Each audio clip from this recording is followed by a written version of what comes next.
আসসালামু আলাইকুম, সবাই কেমন আছেন? আশা করি ভালো আছেন। আলহামদুলিল্লাহ, আমিও ভালো আছি। আজকে আমরা আপনাদের দেখাবো কিভাবে বাসায় বসেই খুব সহজেই কুমড়া বা লাউয়ের বীজ থেকে চারা তৈরি করা হয়। চলুন তাহলে আর দেরি না করে মূল ভিডিওতে যাই। ভিডিওর শুরুতেই দেখা যাচ্ছে কিছু ছোট ছোট টব। এই টবগুলো পেতে পারেন যে কোনো গার্ডেন শপ থেকে, কিংবা চাইলে অনলাইনেও পাওয়া যায়। টব কেনার সময় খেয়াল রাখতে হবে যেন নিচে ছোট ছিদ্র থাকে, যাতে পানি জমে না থাকে।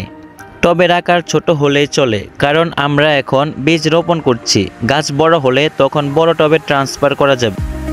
এরপর আমরা নিচ্ছি জৈব মাটি। এই ধরনের মাটি প্যাকেট আকারে সুইডেনের শপে পাওয়া যায়। আপনারা আপনাদের নিকটবর্তী বাজারেই পেয়ে যাবেন।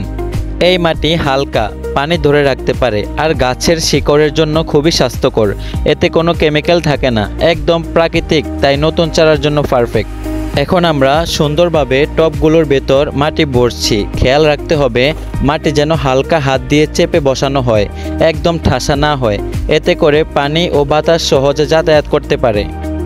এরপর আমরা নিচ্ছি বাজার থেকে কেনা লাউ বা কুমড়ার বীজ। এগুলো টবের মাটির ভেতরে এক এক করে রোপণ করা হচ্ছে। একটা টবে একটা বীজই যথেষ্ট। খুব বেশি গভীরে না গেঁথে হালকা মাটির নিচে চাপা দিলেই হয়ে যাবে। বীজগুলো রোপণের পর টবগুলো রাখা হচ্ছে একটা রুমে, যেখানে হিটার দিয়ে তাপমাত্রা রাখা হয়েছে প্রায় 30 থেকে 40 ডিগ্রি সেলসিয়াস। এই তাপমাত্রার মধ্যে বীজগুলো 2 থেকে 3 দিন রাখতে হবে। উষ্ণ পরিবেশে বীজগুলো সহজেই চারাতে রূপান্তরিত হয়। মাত্র 10 দিনের মধ্যেই দেখা যাচ্ছে ছোট ছোট চারাগুলো মাটির উপর মাথা তুলে দাঁড়িয়ে গেছে। এটা একটা দারুণ মুহূর্ত, কারণ এটাই চাষের শুরুটা সফল হয়েছে বোঝার প্রথম লক্ষণ। এমন সময় মাটি হালকা ভেজা রাখবেন, আর আলো বাতাস যেন ঠিকমতো পায় সেদিকে লক্ষ্য রাখতে হবে।